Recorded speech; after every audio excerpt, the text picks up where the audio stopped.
Hooray for Hollywood. You know what? My night, the red carpet, it's Tinseltown at its best. It's the Academy Awards, the 90th edition. Jimmy Kimmel coming back for a command performance. The star of Late Night on ABC is where you will find the Academy Awards. And joining me now, John Mowat on the movies. And we're going to kind of take a sneak peek at what will be happening in Hollywood's big night coming up in just a couple of weeks. John, we talked a lot about this on the radio, Intercom Communication News Radio 1020 KDKA.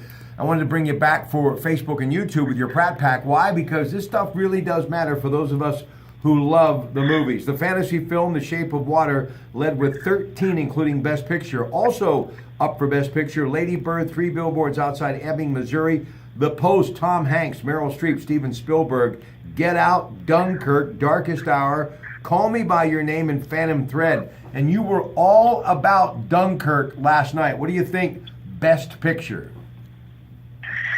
Yeah, I do love Dunkirk, and and despite the fact that The Shape of Water leads all the movies and nominations, and I like Dunkirk. I like the way Christopher Nolan put that film together. My favorite in this category is Three Billboards. Three Billboards Outside Ebbing, Missouri, and that's a movie that just has so much momentum going into the Academy Award season. I mean, it swept its SAG. It took home the Golden Globe for Best Drama. So I look for Three Billboards to continue on that path, continue with their momentum, and take home that top picture prize. We almost were in agreement, except a few others, like Daniel Day-Lewis. This could be, according to him, his final starring role as he is going to retire. And you also have to always consider Denzel Washington a threat. But Gary Oldman, Darkest Hour, State of Grace was from the first time I recognized him in a movie from 1990 when he starred with Sean Penn. Absolutely love this guy's talent. And as you said last night, why we both think the guy who's already got the Golden Globe Award for Best Actor should walk away with it, because if there was anyone born to play Winston Churchill, it was the fellow Brit by the name of Gary Oldman who's up in this category. Yeah, I couldn't agree more. This is one of those categories, Rob, where I think you can call it right now. Gary Oldman, his portrayal of Winston Churchill, I mean, with the prosthetics and the spot-on accent, it spells a victory here for him. Meanwhile, I mean, you have Daniel Day-Lewis, and it's his last shot at an Oscar, supposedly.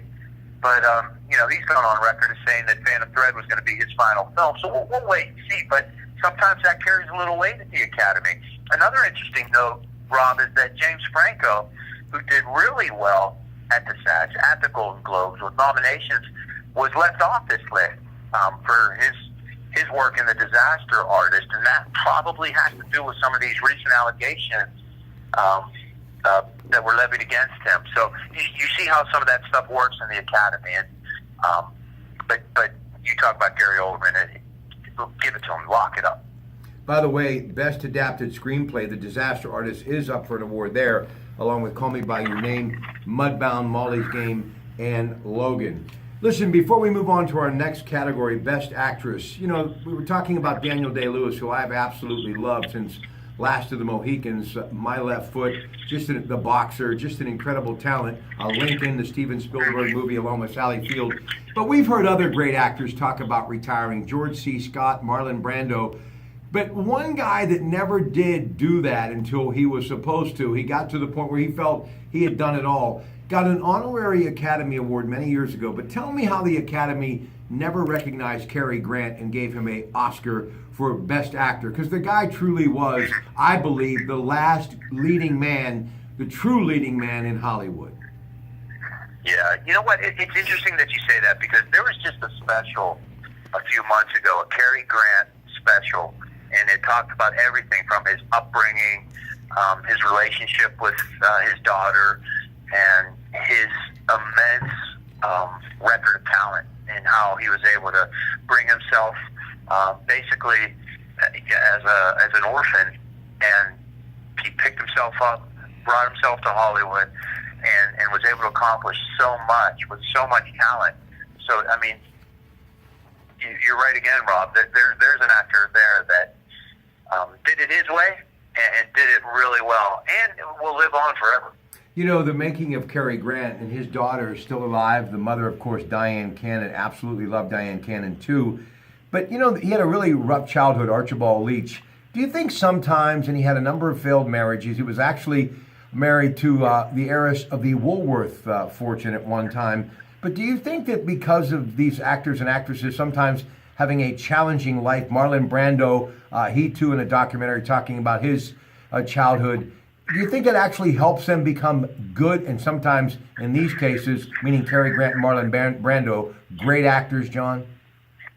Yeah, there's something about that, Rob. And I think we talked about this before, is that, you know, to be successful in that business, you have to be kind of willing to put it all out there, to live on the edge. You have to have something different, something special inside you.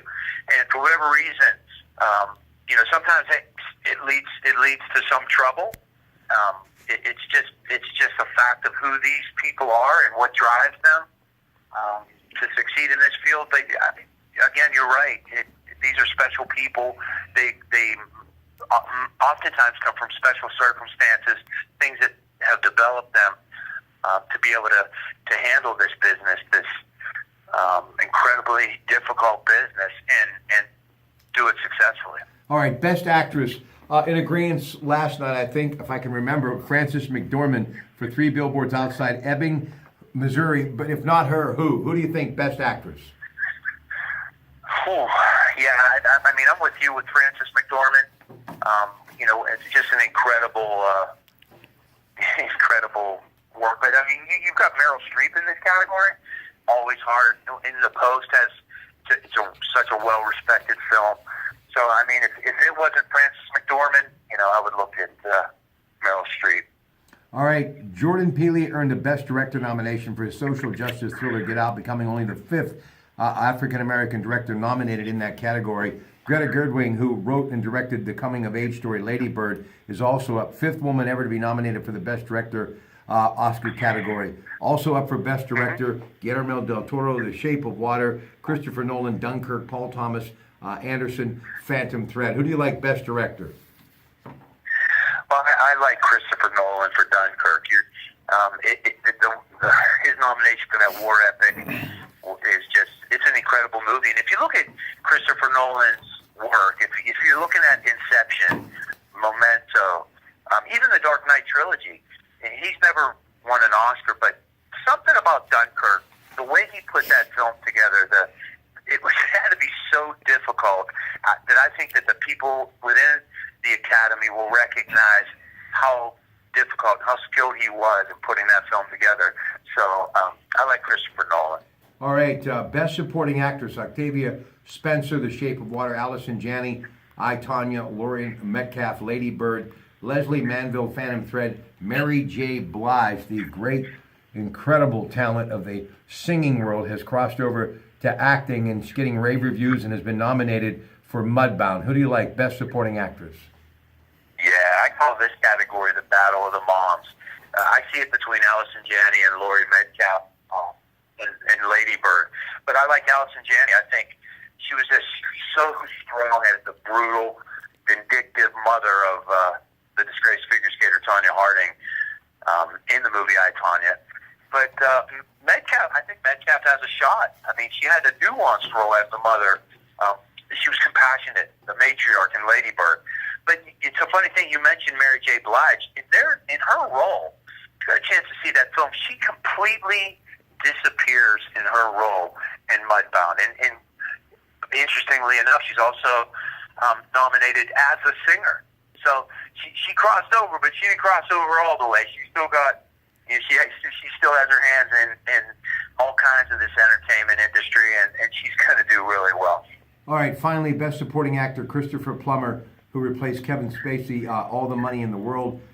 Sam Rockwell, 3 Billboards Outside Ebbing, Missouri. William Dafoe, The Florida Project. Richard Jenkins, The Shape of Water. Woody Harrelson, 3 Billboards Outside of Ebbing, Missouri. You said Sam Rockwell, after a long list of many movies, this should be the one that will really get him the rightful, deserving Oscar, because his body of work, according to you, second to none. Yeah, has such a strong body of work. But look at Rockwell this year. I mean, he won the Golden Globe. He won a SAG award.